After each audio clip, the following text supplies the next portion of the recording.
Good morning guys. Kwento-kwento muna tayo. Bakit ganun ang sakit ng Pilipino? Pag nangungutang sa'yo, tapos hindi mo pinautang, galit sa'yo. Pag pinautang mo naman, tapos siningil mo, galit pa rin sa'yo.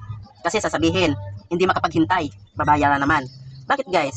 Nung tayo ba ay nagpautang, sinabi ba natin na maghintay ka kung kailan kita papautangin? Di ba hindi naman?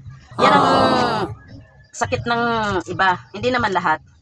Yun ang sakit ng iba na pag pinautang mo, mabait sa'yo. Pero pag hindi mo pinautang, galit sa'yo. Pag pinautang mo naman, tapos siningil mo, galit pa rin sa'yo. Kasi hindi daw makapaghintay, singil ng singil. Ay aba, hindi naman pwede yung ganon. Kaya, mahirap na magpautang ngayon.